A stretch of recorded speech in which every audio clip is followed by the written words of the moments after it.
All right. Well, we are a little bit early, but I do want to welcome if you are an early person and you've hopped on to the YouTube live chat that we're having today. We're gonna be, let me turn this down. We're gonna be waiting until 2 p.m., but I'm really excited. We're gonna be talking about an important topic today. It's a topic that so many of us, we need to get better at it. It is imperative for life, but we are not great at it. And my hope and my confidence is that by the end of my talk today with my guest in the studios, I'm speaking that into being in the hashtag Dep Talk studios. By the time we get to the end of this, that you will have some solid things that you can leave with that will help you in this topic called negotiations. So I'm just going to give an early welcome to Roger. Roger, welcome to hashtag Dep Talk. Thanks for inviting me. I'm glad to be here. Yes, I think you have so much insight when it comes on to this topic, and I can't wait for either the folks who are, well, really both the folks who are going to be joining us live and the folks who will see this in the future. I can't wait for them to tap into the insights that you have. I am, maybe before with the 2 minutes that we have, I know that you're an active service person. How long? 31 years, United States Army. 31 years. So Yes, I started when I was like, it started when I was 10. Yes, obviously. I'm always curious about folks who go into it when they're really young. If it's really rough, what's better, going in it when you're really young or going in it when you're a little bit older and more mature? I think it's better when you're young because, like, a lot of things we do is very physical. Mm-hmm. So it's best to do it when you're young. Like now, when I do certain things, I feel the age. Yes. So, fighting wars is a young man's game. I'll put it that way. Okay. So like things like, obviously you shared with me, you're an active soccer player. So you say you feel some of this stuff now with age. So I get that. Right. All right. Well, it is 2 p.m. on the dot. And I'm going to go ahead and we're going to get started. I want to say a warm good afternoon to everyone. My name is Deborah and welcome to hashtag Dep Talk. It's an informal mentoring space on YouTube where I share guidance, advice, thoughts, ideas, insights to help you navigate the workplace and not just navigate, thrive in the workplace. Today, our talk is going to be on negotiations. In fact, the title of our talk is it's Negotiation 101, Expert Advice for Everyday People.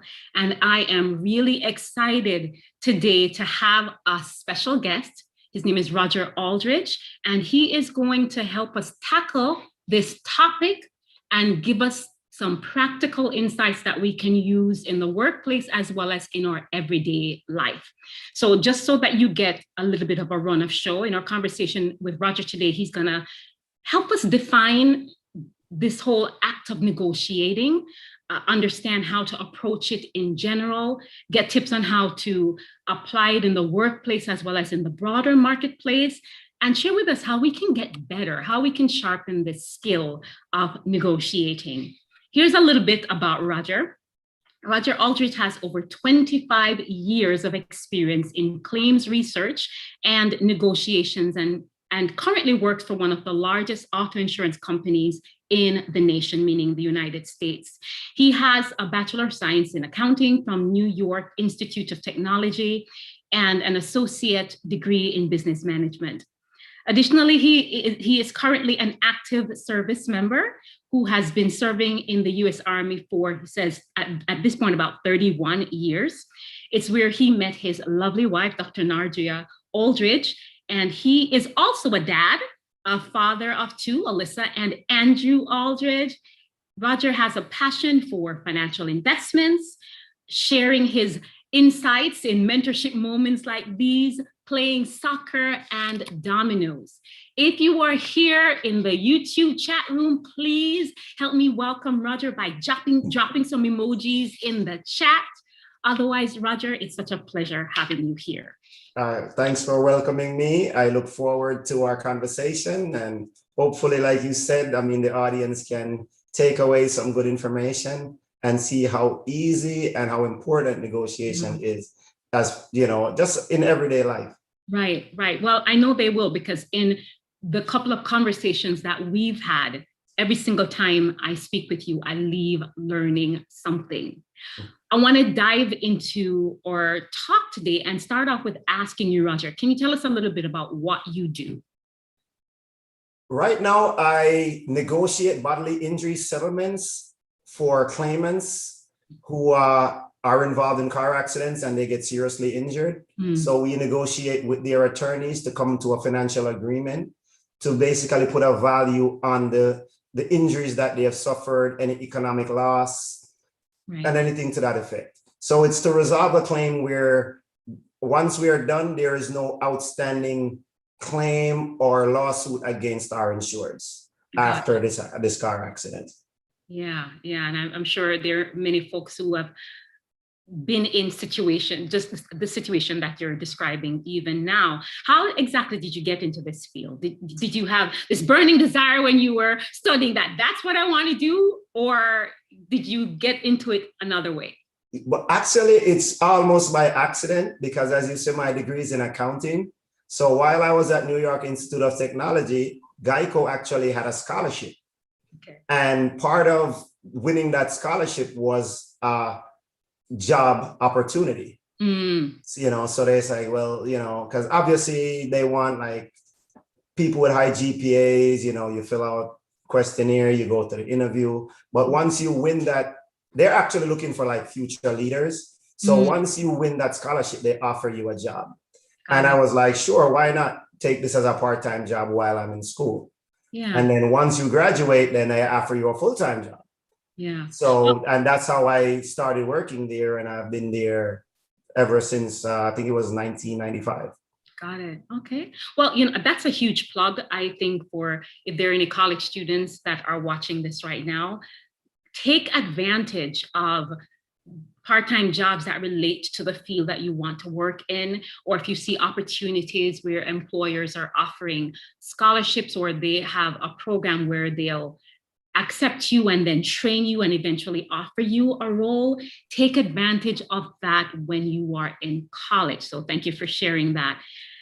I was curious as I was preparing for our talk, Roger, if this area that you're in, if it helps you at all in what you do in the military or vice versa. They do, because being in the military, you have to be assertive. You know, we have to do a lot of public speaking. Okay. Because I'm a first sergeant in the military, so I'm always in front of the soldiers, giving them instructions, directions. And that also helps with what I do on a day-to-day basis, because you're coming into discussions, or before we used to do all of this in person.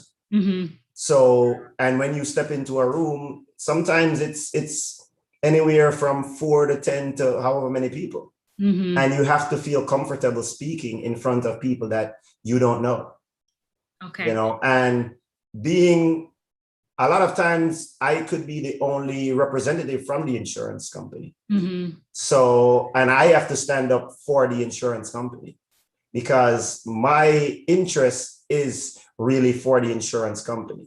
Our insureds would normally have an attorney assigned to them, or they have their own attorney looking out for their interests. So I am actually in that meeting looking out for the insurance company's interest. Right. And what I loved in the conversations that we've had in the past is that, you know, in the midst of really representing the insurance company, it's also so important that you do right by the different folks that are involved, because that's also a part of the mission of the insurance company as well. Right. We obviously try to be fair with each claim, and also we are licensed in the state of Florida. And part of your license is ethics and morals. Absolutely. So you can't take advantage of someone, for example, because they don't know the laws or they're not attorney reps. Because a lot of times we see people who, for whatever reason, either they don't get repped by a choice of their own, or sometimes the claim is so small that attorneys won't take the claim because it's not worth their time.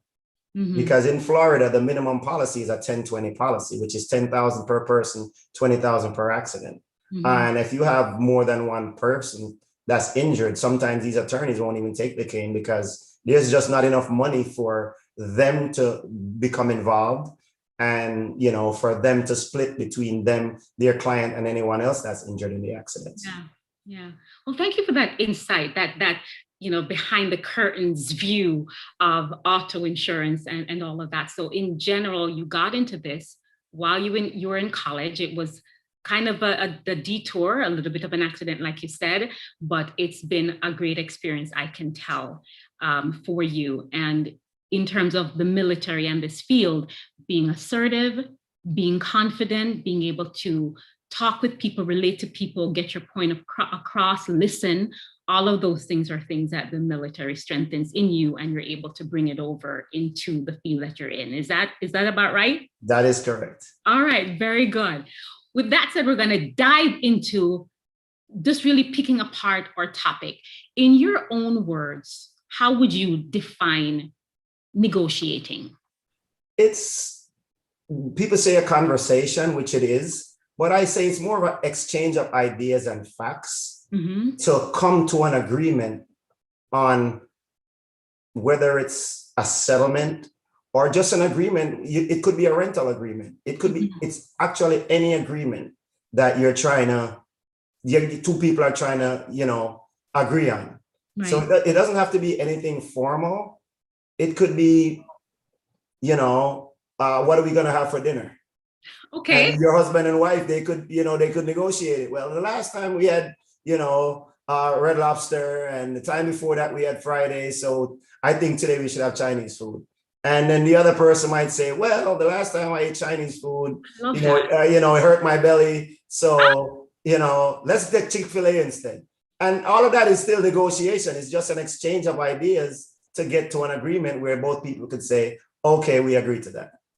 I love that, because I think that example really shows you that negotiations don't just take place in courtrooms, and negotiations don't just take place on television when, you know, someone is trying to negotiate for hostages, because we're just so used to seeing negotiations in those extreme circumstances. But you're saying this act of negotiating is taking place and can take, well, it's really taking place every day in just everyday situations. Right. And a lot of times people don't even realize that's what they're doing. Right. And sometimes they'll be good at it. But then when it comes to something more important, like purchasing a house or a car or furniture, I don't know how to negotiate. Right. But they do it all the time. They just don't know that that's what they're doing.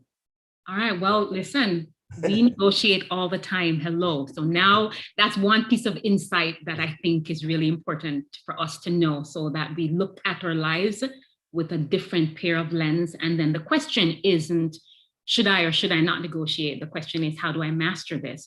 Which leads me to my next question.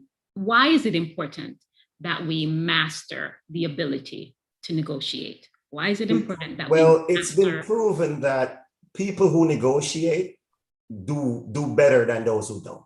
Okay. So for example, let's look at employment, right? They say only 30% of females that actually go for a job actually negotiate their salary, as opposed to 46% of men. Okay. So, but they also show that that's partially where the gender gap comes in, because the men, first, right off, they're telling you 16% more men negotiate their salary. So chances are they're going to have a higher salary to begin with. Right. And then once you start off, they show you that gap over a lifetime. So I think the example they use is a $5,000 gap. So if I start off making $5,000 more than you at the beginning of my career, right, throughout my whole career, I'm going to end up making $2 million more than you would have, just by starting out that $5,000 difference. Because if you look at it every year, you're going to get a salary increase, and you're going to be getting a salary increase from a lower point. Yes. So as those increases pile up and compound over the life of your career, they've said it could be as much as $2 million that the man is going to make more than the woman just for not negotiating their salary. Right. I'm really glad that you took it there, because it has really become an important topic in recent years, this huge gap between what men and women get paid. And I'm sure there are other reasons for that, but obviously one of them, just like you're saying, is the fact that many times women are not negotiating their salaries. And one of the other piece of insights that I'm taking from what you're saying is the result of not mastering this skill or not choosing to do it is that you are literally leaving money on the table. That's correct.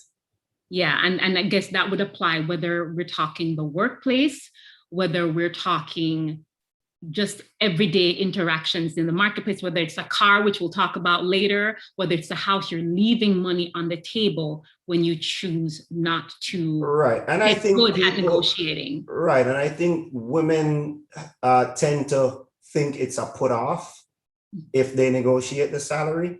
Right. And a lot of times I'll hear people they're going on jobs or they're going on numerous interviews. Right. And then when you ask them how much the job is paying, after being on 2 and 3 and 4 interviews, they still don't know how much the job is paying. And I'm like, well, why didn't you ask? And you're like, oh, well, they don't want to be eliminated, or they don't want to see, it seems as if they're just there for the money. But at the end of the day, that's what it is. You go to a job to make money. So I mean, the employer knows that.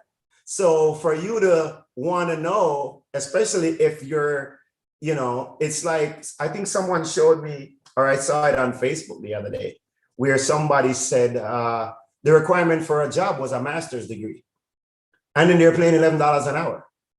And I'm like, are you serious? So imagine, you're going through this numerous process and, you're buying different outfits because you don't want to wear the same suit to, your second and third and fourth interview, just to find out that this job is paying, $10 or $11 an hour. Right. When, you could have known had you asked earlier and probably taken yourself out of the running if you don't want to do that. Right. Because for you to not know and go through that whole process just to turn down the job once they tell you how much it's paying, you wasted your time and their time. It's definitely a very direct approach to this whole interviewing process. But I definitely understand why people don't ask upfront. There are certain jobs out there that they will list the salary from the get-go. So you kind of know, I'm not going to apply for that because that amount is not viable. However, in the interview process, as far as career stuff is concerned, it can turn hiring managers off if you, as the candidate, are the person bringing up, well, what does this pay and what are the benefits? So it is part of the journey where you may have to wait a little bit, maybe till second or third, or until you know that you're going to get an offer.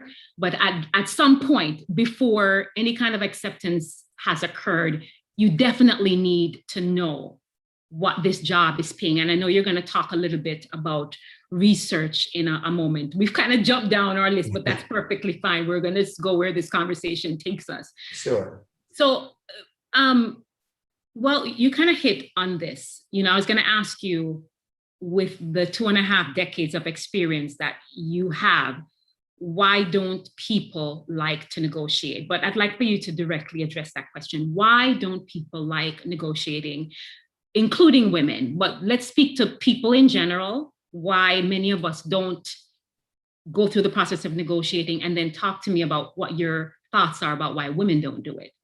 I think they're just not comfortable with the whole process. And they think that, well, because the person's a realtor on the other end, or the person's an attorney, they know more than, say, the other person. So they just feel like, well, he's a lawyer and, I'm a nurse or a doctor. So I'm not even in that field. Or say, for example, it's a car, they figure, oh, well, the car salesman know more about cars than I do, which a lot of times they don't. that's not a requirement for you to sell cars. You don't have to know anything about the cars. Okay. Cars in general, you might just have to know about the cars you sell. But that doesn't mean that they know the important part, because you're not even negotiating really about the car. At the end of the day, it's more about the finances or the value. That's what you're really negotiating on. And just like I told you before, you never want to go into, say, a car dealership, and they always, I mean, you know the tricks. If they ask you how much you want to pay a month, that's not important. Because if you tell me you want to pay $300 a month, I can string out your $30,000 payment. I could make you pay that for the next 10 years, and you end up paying so much more than this car is worth. So at the end of the day, you want to know, how much is this car costing me? Right. So you want to know how much I'm going to owe on the car, how much I'm financing, and how at the end of my, whether it's 36, 48, 60 months, how much I actually paid. Right. And to me, that is more important than how much you want to pay per month. Right. So what I'm pulling from that is people tend not to negotiate because they get intimidated. They feel that the other person knows more. They feel like they don't have enough knowledge to start negotiating with the other party. Right. And just like I was saying before, if you get into the practice of even with your family, you know, you negotiate where you want to go on vacation, what you want for dinner, you know, where do you want to go to, which movie you want to go watch. The more you practice these little things, that is what actually build up your confidence and your technique as far as negotiation when it comes to the bigger items in life. Okay. All right. Well, you had mentioned earlier that negotiation is something that we're doing every day in our lives. We just don't see it as that. So you're saying that we can practice the skill of negotiation in all of these arenas, in all of the situations. Right. Okay. Or even if you go to buy, you know, a piece of jewelry or anything that people don't even realize, that there's just so many opportunities on a daily basis to negotiate. Okay. They just think, oh, you know, no, it's one price, and it's really not. If you go to if you go to a department store, you can negotiate. Yeah. And people don't even realize that. If you go to, you know, anywhere that sell goods and services, you can negotiate. Yes. You know, if somebody's coming to service your air conditioner and they're telling you that, oh, it's $100, if you could show them where a competitor is willing to do it for $50 or $60 or $70, they will meet that price. Yes. Roger, you were hitting on so many of the questions that I have later. I'm going to have to eliminate them as I go. But bottom line is, anyone can negotiate, and in your mind, everything is negotiable. Don't be intimidated or think that the person knows more information than I do, and therefore I can't negotiate. The issue is, it doesn't matter what I know about cars. It doesn't matter what I know about real estate. It simply comes down to, what am I willing to pay? That's the issue, is the financial piece that I'm negotiating. Right. All right. So we talked about the fact that there are groups of people that tend not to negotiate. And you mentioned earlier that it tends to be women. Women. There any other women tend to, for whatever reason, not negotiate things, whether it be salary, whether it be getting a raise. They tend not to do that as much as men do. So they do actually do it, but not as much. Correct. And when it come on to cars, as you probably know, because I think we spoke about this earlier, a woman always tends to bring a male counterpart, whether it's a family member or a friend, to purchase a vehicle, because they think if they go by themselves, they will be taken advantage of. A lot of times that's actually true. I had 3 men with me when I went to buy my car. I had a friend of mine, Gary Wallace. He was the negotiator. That's what I called it, my little trio. The negotiator. My cousin Mikey was the calculator, because he was calculating the figures. And then my cousin Stafford, well, he was more of a spectator, but his presence was important. But I went there knowing that I didn't know a lot about this subject and I didn't want to be taken advantage of. And so that's definitely the reason why. So women tend to not negotiate because, they feel like they don't know a lot about the topic, and also they're afraid of getting taken advantage of. And men tend to negotiate more, but not all men. Right. Not all men. So you've given us some good insights where that's concerned, that everyone can negotiate and should negotiate, and pretty much everything is negotiable. Right. Okay. All right. So what would you say is the top thing? Because I want those who are watching to have some solid practical tips about how they approach this. Let me take a moment right now just to look in the chat. So I see Roger Aldridge, your wife, is on. She's saying this is exciting. I want to welcome Omara. This is Donna Mara from Omara Company. And she said, welcome, Roger. There's Franklin is on, as well as Latoya. Hello, Latoya. She's Cloverly from Jamaica. Hello, somebody is also on the call. So I want you to know that as we talk through this, if you have questions, please feel free to drop those in the chat. We have an expert with us, and when an expert is in the room, listen, you ask good questions and you get some good answers. So if you're entering into an interview, or you're looking at negotiating your salary or negotiating maybe the pricing for an opportunity, please feel free to put any questions you have in the chat. So Roger, when we're about to go into some type of negotiation, and just like you said earlier, negotiations are taking place all around us.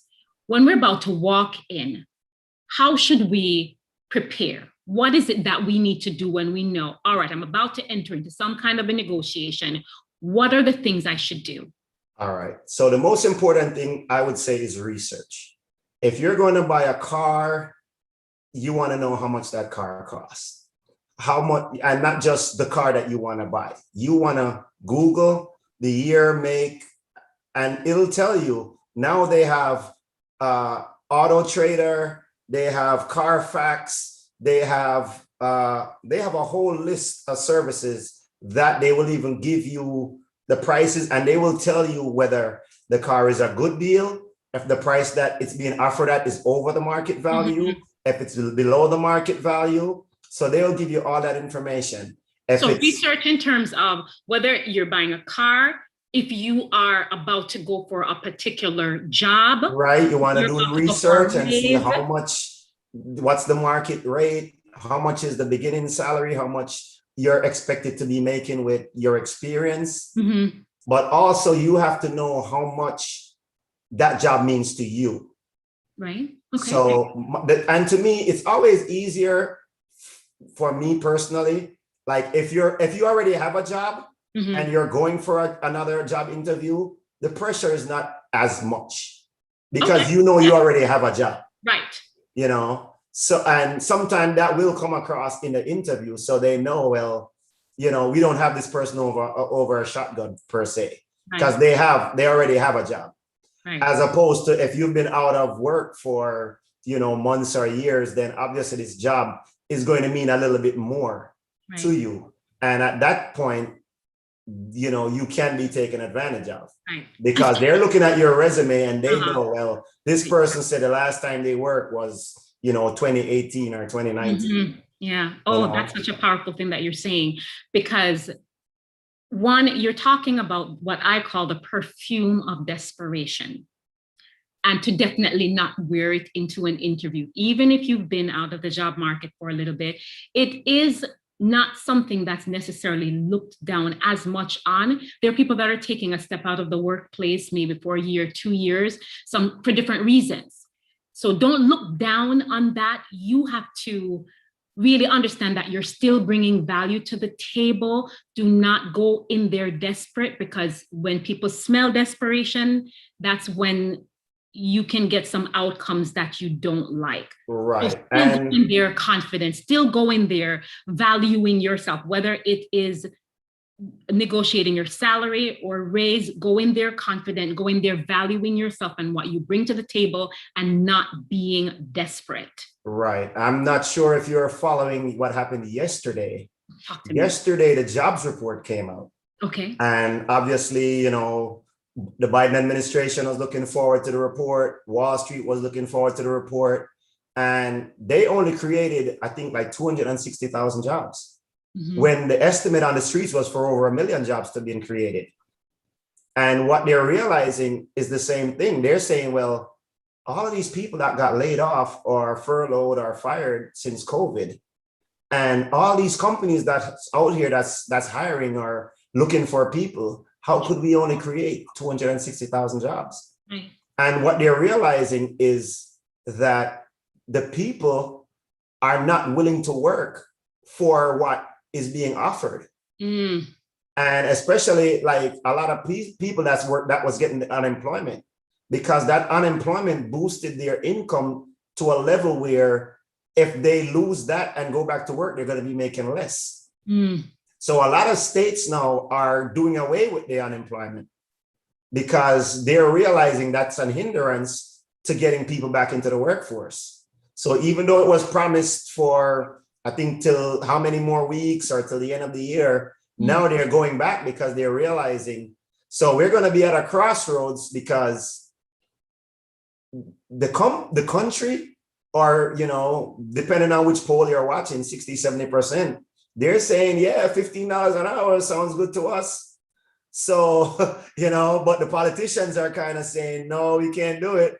But little by little, one by one, you see companies out there stepping up to the plate and raising that minimum that they're willing to pay. Got it. Because they're realizing, you know, it's best to do it early and get the better qualified people than wait for it to be across the board.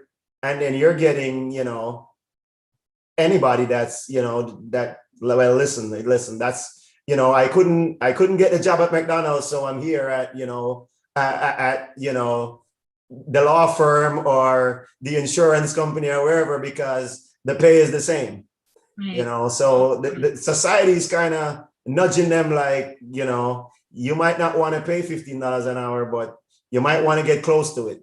So, you know, that's society ways of negotiating higher wages, you know, because the politicians and the government don't seem to want to bring that to a vote yet. Right. I think all of this really goes back to what you said. At the end of the day, when you're looking, whether it's for work, ensure that you're doing your research, that you are valuing who you are and what you bring to the table, and that you are making that ask, that you're asking for those higher wages, as opposed to just settling for what's offered. Yes, and that's very important because you have to know your bills. Yeah. So if you know what your rent is, if you have a car payment, what you have to spend on food, what you have to spend on insurance, if you have children, you know, if you have to pay for them to go to school. I mean, you have an idea, or you should have an idea how much money you need to survive on a monthly basis or a weekly basis. And if you go into this job and you realize, even if I get this job, I am not going to be able to make these ends meet. Yes. You're not doing yourself a service, because then now you're going to have to go and get a second job. Right. You know, and that's very important. And then once you accept the job, and then you find out that everybody else there is making 5,000 or 10,000 more than you are, it's too late. Yeah. You know, it's too late. Yeah. It's like you have to get the money from them when they want you, not when you want them. You know? Wow. Talk about a mic drop. Just dropping insights and wisdom all over the place. So I liked what you said, because then this is still coming back to research. Not only are you researching the company and researching the role and what that role standardly pays, but you're also doing some research of your own needs. What is it that you need in order to survive? And therefore, I guess once you look at those two things, you can decide what you need to ask for. Now, you talked with me about something called a walkaway price. Can you elaborate a little bit more on that? Right. So say you do your research and you say, well, listen, I need to make $40,000 a year to cover what all my expenses and everything else, and to have just a little cushion or whatever, I need at least 40,000 a year. And you do, because again, that's just your finances. Right. You do also market research and you realize, okay, the range of this job is between 40 and 60,000. Mm-hmm.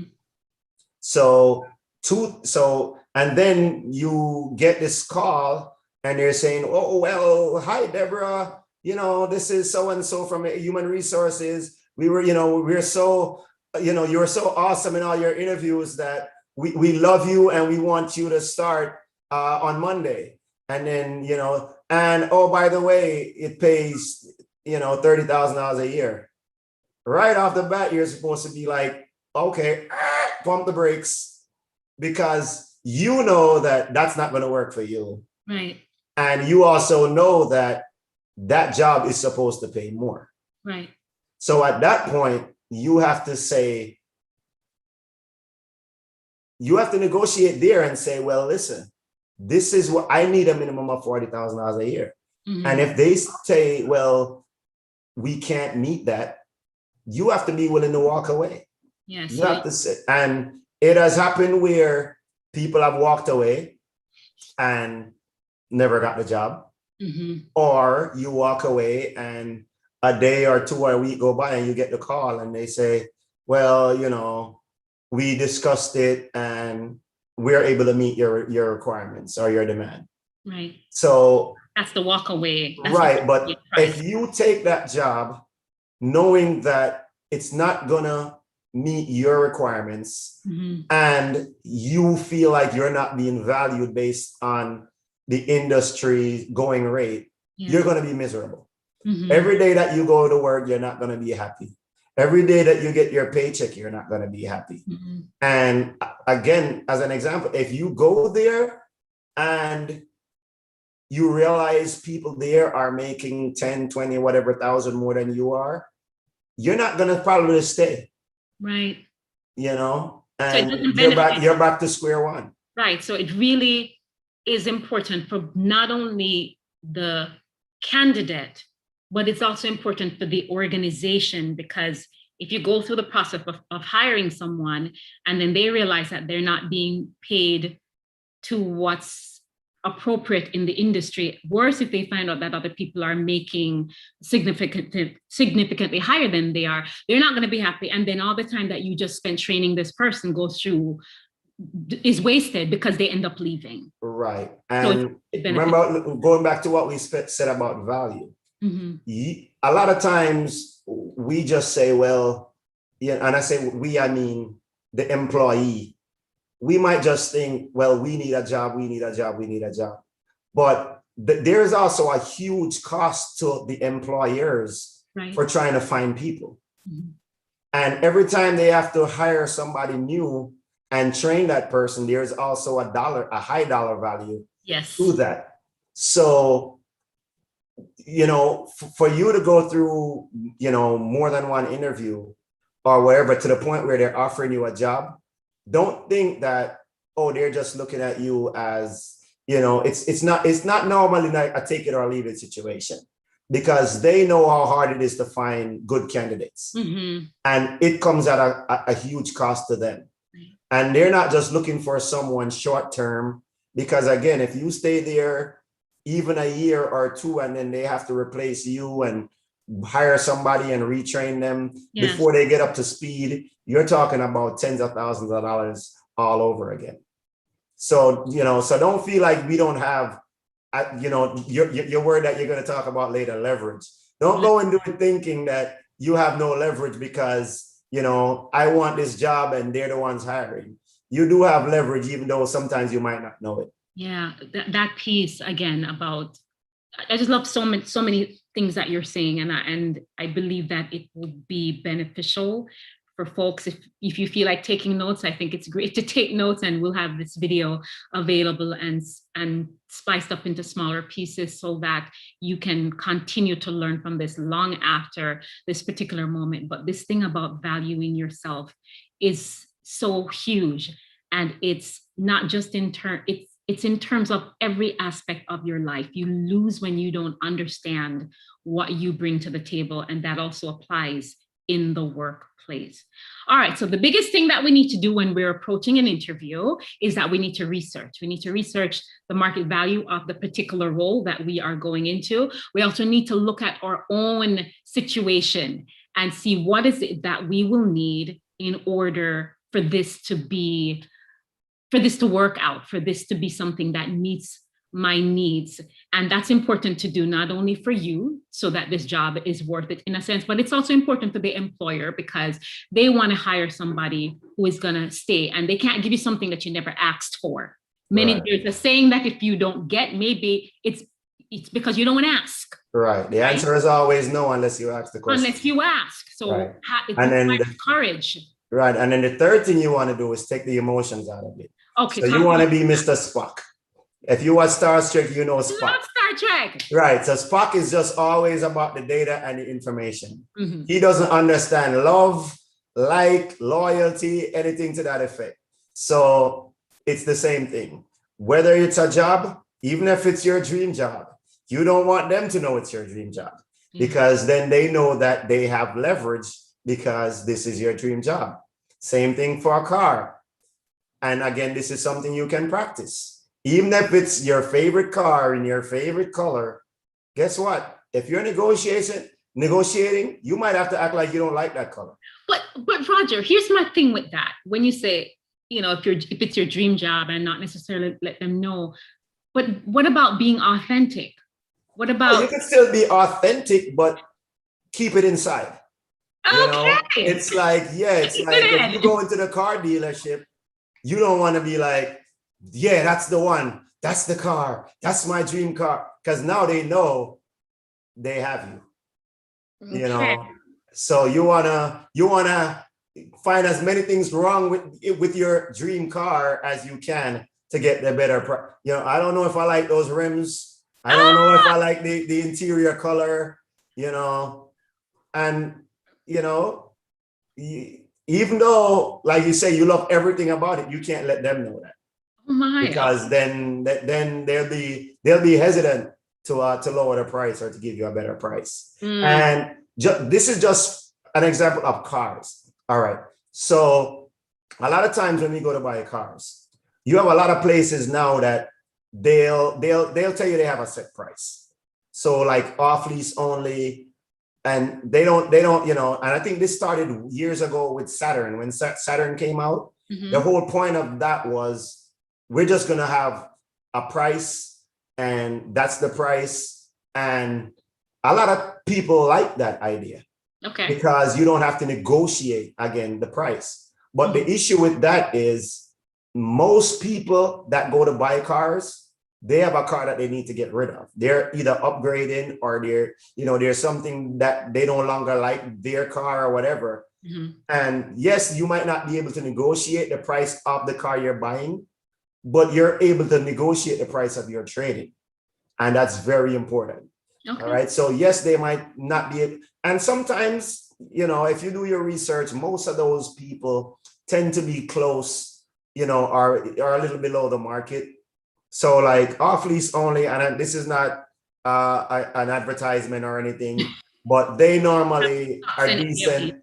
That's where I got my wife's last car. And again, if you're fearful of negotiating, if you don't have a car to trade in, then that's probably a good way. But you don't forget that you could always negotiate the price of your trading, because they're going to tell you, oh, we're going to have an appraiser look at your car, and they're going to do all of that, and then they're going to come and lowball you with your trading, because their job is to then sell your trading for a few $1,000s more than they paid you for it, and make a profit on that as well. So don't be afraid to negotiate, the cost of your trading. Even though it's a dealership or whatever that says, well, yeah, we don't negotiate the selling price of our cars, but you could still negotiate. You could still negotiate. All right. So keep emotions out of it. And you're saying that the person has to find a way to balance being authentic, but controlling, in a sense, how much information you reveal Correct. to the other party. Right. Okay. So And that fine my balance. job, that's why, to me, that's like one of the main reasons for attorneys. Because when you're the person that it was involved in the accident, and you're the person that felt the pain, and you're the person that felt scared, and you're the person that experienced your cars, flipping down the highway 4, 5, 6 times. Right. That's tough. You're so vested. Right. And a lot of times, even though it's an accident, you feel like, you feel so wronged that you're involved in this situation. Right. Even though it's an accident, you feel like the person that caused it should be punished so severely. Right. That, when you try to quantify your fear and your anger and your pain, sometimes you can't, there's no dollar amount high enough for you. Right. But on the insurance company side, they see these accidents on a daily, weekly, monthly basis. And they have to take all of the emotions out of it. And they're saying, well, listen, if you're a 30-year-old person and you have a fractured femur, or they basically try to put the same value in a range on that injury, because that's the only way they can do it fairly. It's like algorithms or artificial intelligence. You try to come up with something that, okay, well, if last week we paid a 30-year-old guy $30,000 for a broken left foot, next week 30-year-old guy with a broken left foot, the only way we can, how could we justify giving him 50 or 60 without saying that we didn't do right by the other person? So again, it goes back to trying to take the emotions out of it. Now, obviously, if there are unique situations, like, okay, this broken left foot belongs to the best soccer player in the world, and he's left-footed. Now the whole thing changes. The whole dynamics changes. Right. So we're looking at taking the emotions out so that you can really approach the negotiation process logically, whether we're talking about insurance, whether we're talking about the job market, whether we're talking about going to Home Depot, Lowe's, any of these other places, taking the emotions out so that you can really look at the data, look at the bare information and make a logical decision. You a while ago, when you were sharing your example, you spoke a little bit about the other party. Talk to us about why in negotiations, not only do you need to research, not only do you need to make sure you're taking the emotions out when you're walking into a negotiation situation. Talk to us about the importance of considering the perspective or the stance or the other party in this. Because again, what we want to do is to equip people with some practical approaches when you're walking into any negotiation situation. Why do we need to stand in the other person's shoes when we're doing this? Because again, you have to be, and I think you might ask this question later, because you have to be fair. So, you can't say, just as if you don't want a wall put up or somebody to give you a take it or leave it situation. You don't want to put that onto the other person as well. Right. So you have to be fair and you have to be flexible. So for example, you can't go into, say, a car dealership and the car is worth, you've done your research and you're seeing the car all over the internet for 30,000. You can't go in there and say, well, I want it for 20,000 or 25,000. Because again, you have to look at it from their point of view. They're there to sell a car as well. They can't give it away. If they give it away, they're going to go out of business. I want you to give me an example like that, Roger, but in terms of the workplace. So in terms of what type of perspective would an employer have that I need to see as an employee or as a possible new employee? Okay, so if you're going for a job and you don't have the required experience, so if like it will say occupational therapist with 5 years of experience, yes, they're making 70,000. Right. You just graduated from OT school. Oh, that's So funny. you don't have that experience. Right. But you want that salary. That's not being realistic. Yes. So you can actually still negotiate saying, okay, I know I don't have the experience, so I'm willing to accept this. But whether you want to say 2 years from now, 3 years from now, you're willing to renegotiate your salary. Okay. And then if that is the case and both parties agree to that, you're going to want something like that in writing. Okay. Because people come and people go. And if it's not in writing, it never happened. It never happened. You might be speaking to the head of HR, and then 2 weeks after you get hired, that person retires or move on to a different job. A good point. No one else in that company was privy to that conversation. Yes. So that never happened as far as they're concerned. That's a really good point that I think all of us can do to hear that in the corporate space and the workspace, verbal communication is important, but when it's in writing, that's a bit more credible than just a verbal exchange. Yes. And all of those even if it's an email, okay, just ask them to include that into the job offer email, and that's good enough that you have that email. Okay. So what are some top mistakes that people make when they negotiate or enter a negotiation? So obviously you just hit on one, which is when it comes down to bringing a lot of emotion, you're just not looking at all the facts. And that's why people end up having a representative or a lawyer who will be able to go in on their behalf. So bringing a lot of emotions is one of the mistakes based on what you said. Not doing your research is definitely one. And sometimes I would say that's probably the most important, because that's where you're going to get the most information. Whether it's a job, a car, a washer dryer. Yes. And no one wants to feel like they've been taken advantage of. And what I feel is, for example, a car. If after you purchase this car, you realize you're paying $40,000 for a $30,000 car. Every time you see this car, you drive this car, you go into this car, you're going to be so mad at the car, and the car had nothing to do with what and that's the thing.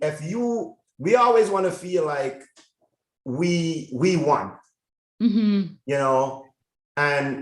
the way my job works, they always tell us that, listen, because we normally use a third party as a facilitator or a mediator. And they normally say, well, listen, if I do my job today, both of you are not going to be happy, because you're probably going to have to take less for your injury than you thought it was worth. And Geico is probably going to have to pay more than they wanted to pay. And sometimes that's how negotiations work, because you're trying to meet in the middle. So you will have an amount here, or I'll have an amount here and they have an amount here, and I'm going to end up paying more than I want to pay, but they might have to accept less than they want to pay. Right. Or, and I'm sorry, go ahead. No, go ahead. So you're really talking about flexibility. Very, very, very, very important that and what we call good faith. And, in the insurance business and negotiation, you hear it a lot. You have to come to negotiate in good faith. And that's just saying, you know what, I'm here, I want to get it done.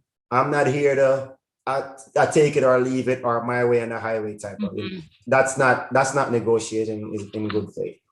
And, we have to know the tricks. So like when the person tells you, oh, I'm going to go back and speak to the manager at the car dealership, they probably just went to get a cup of water or a drink. They didn't really go and speak to anybody because they already know how, how low they can go to sell that car. And it's just a game. And, we have to approach it like a game, we can't take it too serious to the point where, you're getting angry because especially like with my job, you can't take it personal, and we try to enforce that or mention that as much as possible.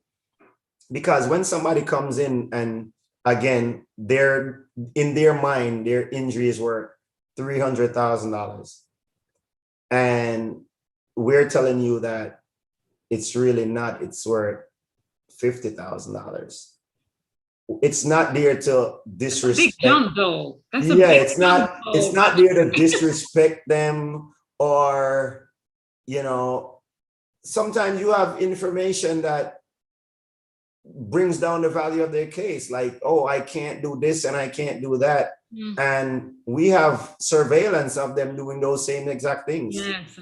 And then when you show it to their attorney sometimes is shocked. But also, social media, they're on Facebook and they're going on 10 vacations and, they're on the jet ski or they're riding the wooden bull. But so come to the table. They come to the table honest. They have this neck and back injury that, is worth all this money. Yes. Okay. Yeah. So come to the table in good faith and being honest. Right. Okay. Sounds like a plan. So let's see. I'm looking through because as you've answered, you've hit on some of the questions that I would have asked you, and you've answered some of that, which is great. So we talked about emotions and why we need to ensure that that's not dominating the conversation. I mean, frankly, we know it in regular life. There's a saying that when you are in an emotionally compromised state, that it's not a good time to make serious life decisions. Right. And clearly that also applies when you're in the negotiation space, that it's important to set the emotions aside, look at what you need, what's fair, and all of that. Put yourself in the other party's shoes. So in this case, I want you to shift from the insurance company example and to the workplace example in terms of putting yourself in the employer's shoes, putting yourself in the space of maybe the general marketplace, somebody who is working at one of these companies, where they sell washing machines. Put yourself in the other person's shoes, because that helps you get a better perspective as you're trying to negotiate. What is it that they need to come away with? Right. What are their needs? So it can't just be, it sounds then, Roger, that it can't be what I want and I need to walk away from this being the only winner, so to speak. So again, your leverage comes from your research. Okay. So like, for example, we were looking for a washer and dryer. Mm-hmm. We went to Home Depot and we saw what they had. And it's very important. This part is you take pictures of the washing machine and the dryer and the prices. Yeah. You go to Lowe's, you compare. We went to Best Buy, you compare. You go online and you compare. Mm-hmm. So that's the research. Surprising to us, when we went back to one of these stores, mm-hmm. they were having a sale, but now the price was higher than it was when we looked at it the first time. Oh. So again, if you didn't have those photos, that price doesn't exist anymore. Mm-hmm. How would I be able to prove that they had this? Yeah. Right? So again, you sit down with the salesperson. Mm-hmm. Their job is selling washer and dryers. Mm-hmm. They're not there to give it away. So after you compare it with the prices of the competitors, you should go in there again in good faith saying how much you're willing to pay Yeah. for the washer and dryer. So we spoke to the salesperson, and, you know, we saw, again, it goes back to what I said before. You can't let them know, you know, that this is the one you really want. So we saw one that we wanted. And then when we asked them if there was a matching set, they didn't have a matching set. So we kind of said, well, you know, it's washer and dryer. People normally, you know, you want a matching set. You don't want a Whirlpool and a Maytag, you know, if you know, you want Whirlpool and Whirlpool or Maytag. And then so obviously to him now, this is kind of like a deal breaker. So he said, well, how about if I upgrade you to the next size, which I think it was like $50 or $60 more for each one, but he would sell it to us for the price of the one that we were looking at. Okay. Because now we're making it look like, well, it's your fault you don't have a matching set of the one that I really want. Even though, honestly, we wanted the other one because the other one was bigger and faster and better, but we couldn't let him know that because then he wouldn't have reduced the price. And then when we sat down, you know, he's like, well, you know, I think BrandSmart had the same set for like, you know, $100 less or $50 less. And, you know, he Googled it and whatever. And he's like, well, okay, you know, you're here. I know you don't want to drive to BrandSmart, so we'll match their price. And so even though he was giving it to us already at a reduced price, he had to take off more money off it. And a lot of time, like I was telling before, people probably don't even realize that when you go to buy these appliances, you could negotiate the price. Yes. Because there's wiggle room. It's just that some people are afraid, or, you know, they get the stimulus and it's like, well, I got $1,400 and the washer and dryer is $1,200.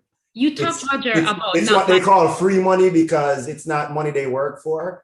But if you could get $14,000 worth of washer and dryer for $1,000, why wouldn't you take it? Because again, we want to feel like we won. Yeah. You talked about in one of our previous conversations about people not liking conflict. Right. And people think that by negotiating, it's conflict, but it's not. And we just need to get over that fear and the mindset. You know, I know you speak to my wife a lot. We watch HGTV. We used to watch it a lot.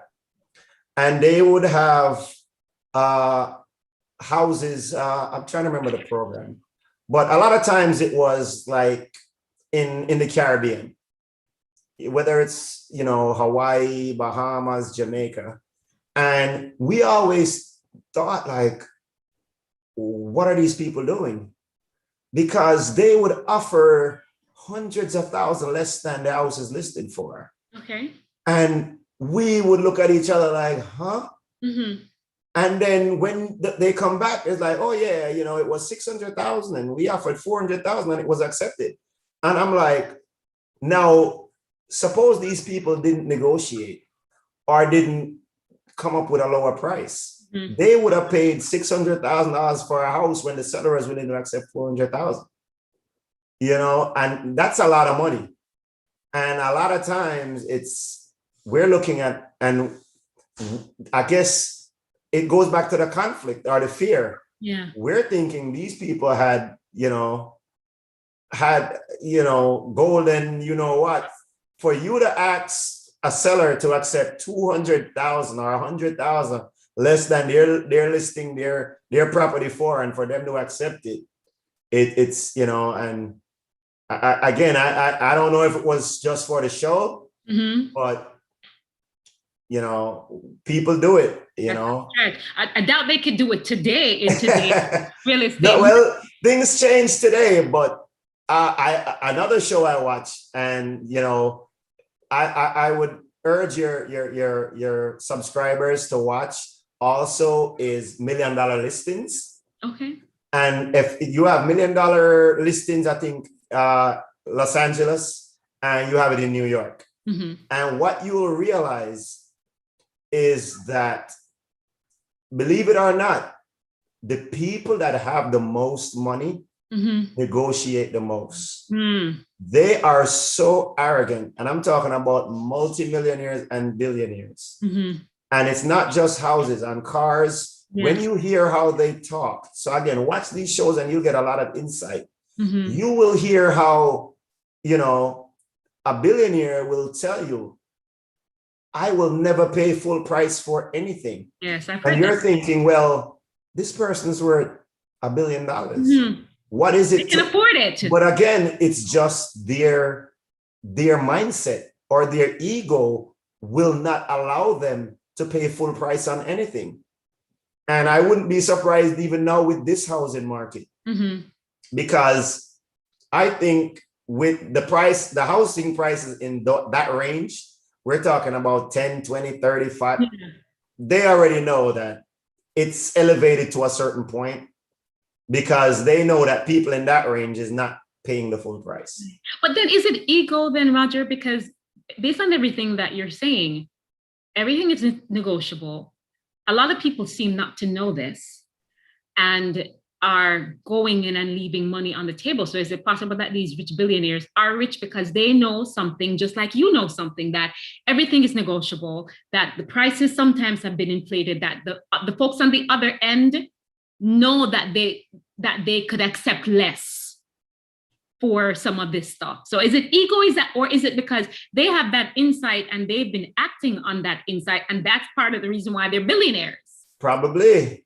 But even in this market that we know right now is crazy, I would still negotiate or be willing to walk away. Because if you know that you can't afford a house that's over 350 or whatever you got pre-approved for.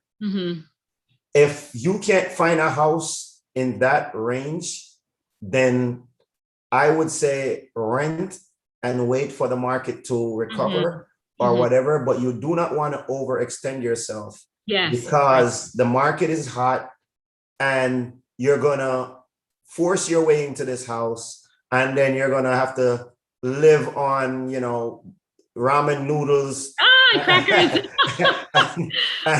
and you know, bread and butter sandwiches for the next 30 years, you know. No, that so again, don't be afraid to walk away if it's too rich for your blood. You know, that's very important that you don't overextend yourself. Yes. Well, I have just a couple more questions before we wrap up, and I'm looking to see if there are any questions in our chat. I don't see anything as yet, so feel free to drop your questions, any questions you have in the chat, so that we can ask Roger to respond. Roger, so we've talked a lot about people who are trying to enter a particular organization and they're negotiating their entry salary, and you've encouraged our viewers and subscribers to ensure that they are negotiating and that they're not leaving money on the table. What if you're already a part of an organization and you want to get a raise? Can you share with me some steps that you would advise for someone who is interested in getting a raise? They're going to sit down with their boss and say, I want to get paid more. What are some things they should be doing prior to that? Okay. So you again want to do research. Are competitors paying more for the same position that you're getting, that you're working at right now, or where you want to be? That's always a good negotiation tool. If you can also keep records, so whether you're in sales or claims or whatever your field is, if you can keep records that can quantify your value. So I've given you examples where, I can actually show over a year period all the claims that I've resolved and, how much savings. So if you're in sales, keep track of all your sales, Mm-hmm. you know, because sometimes, you know, they might not be tracking your sales. If you're on a desk where, you know, you're issuing checks, keep track of all of that stuff. Because the way it was always explained to me when I used to be in the office was your desk is like a multi-million-dollar corporation within itself. Interesting. When you look at all the transactions that you're conducting on behalf of this company, right, and when you add it all up over a year, you're issuing multi-million-dollars worth of payments. mm-hmm. You want to be able to quantify those things so that when you go for your review or you go to sit down, you can show the value that you bring to the organization and why you think that you should be paid more for your services. But what about jobs where it's not dollars, it's not sales per se, where you can count up, you know, how many sales you made? How about the types of jobs where you're not necessarily functioning in dollars and cents? How does that work? Okay, another way where you could do this is emails.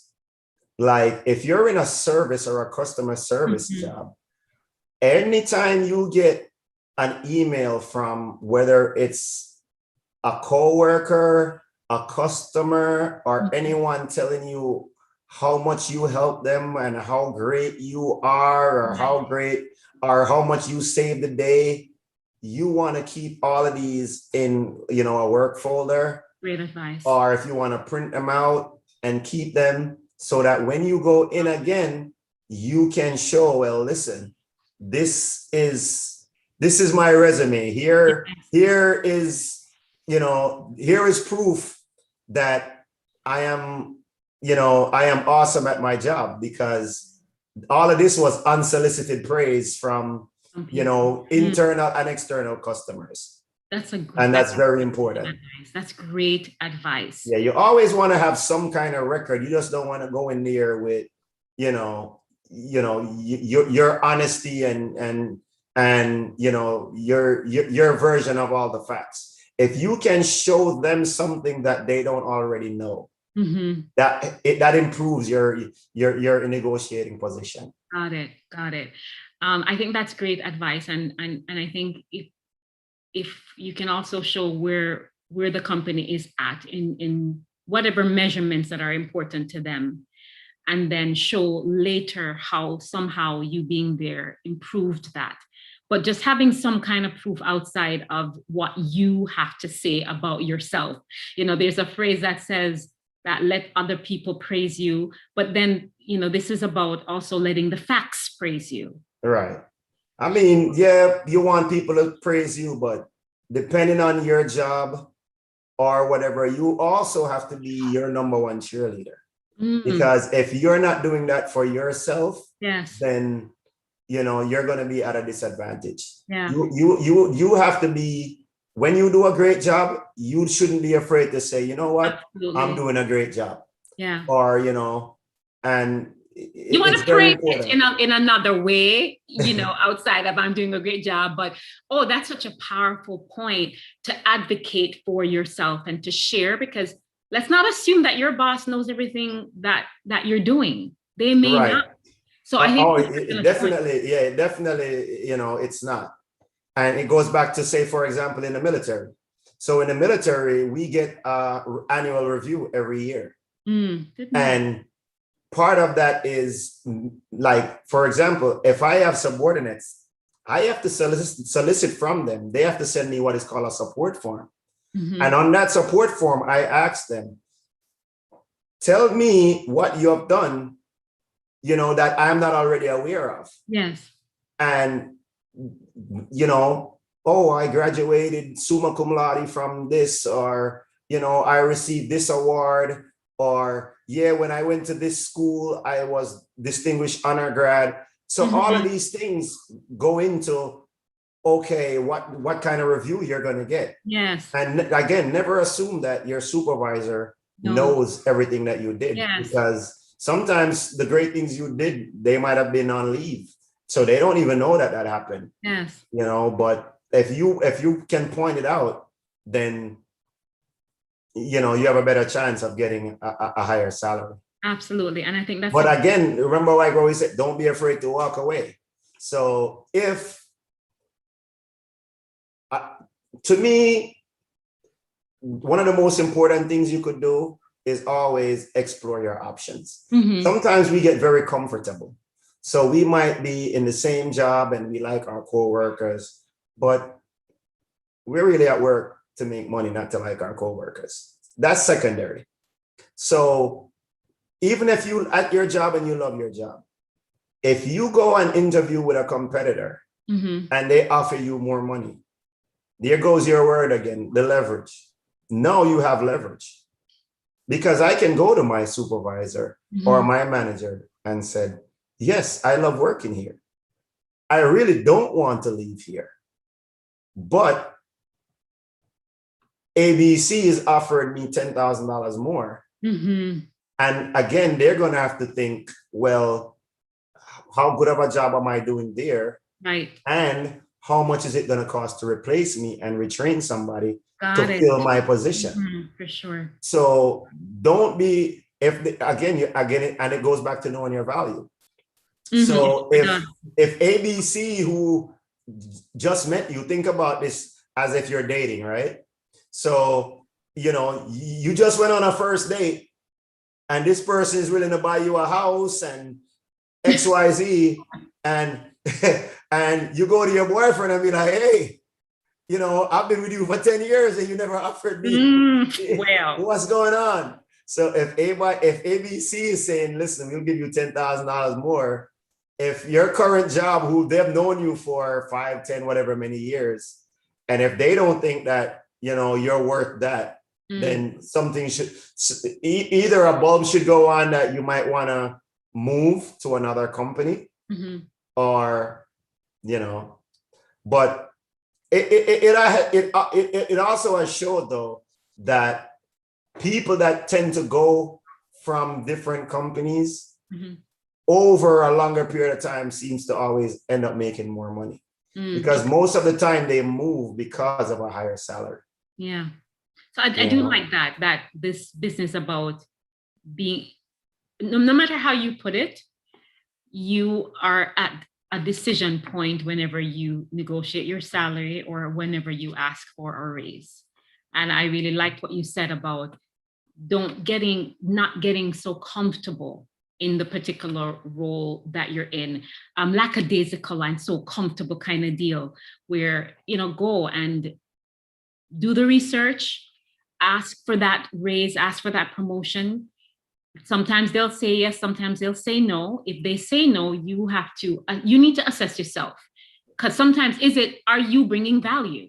Right. Are you bringing value to the organization? Are you doing what it takes to really continuously grow and bring value to the team and to the company? And if you know that you are, and they're simply not willing to pay, especially when you bring facts like other folks are willing to pay more, then you have to consider if you want to continue on the same path that you're in.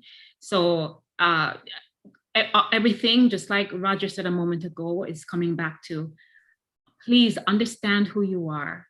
Deepen your awareness of the skills, the strengths, what you bring to the table, and really get a mind shift when it comes on to understanding your value. Do not expect other people to necessarily know what your value is. You need to know in your knower, as my friend Laura would say, what your value is, and you have to advocate for yourself. And in fact, it raises other people's respect of you when you advocate for yourself. It raises other people's respect for you when you negotiate, both men and women, but I am talking to my ladies just because we're really low when it comes down to that. It actually raises their respect because they realize that, oh, this person knows their value. So right. my thing is negotiate. Roger, any last statements, advice you want to give out to our viewers? Yes, and just like you were saying, you also want to negotiate from a position of strength. All right. So think about it like an NBA player or any sports player. If you notice, they always want to go, or they always seem to have their best year when their contract is coming up for renewal. I hope you don't think that's coincidental. Ooh, Ooh. Right? So Okay. anytime their contract is coming up for renewal, that's when they seem to have their best year.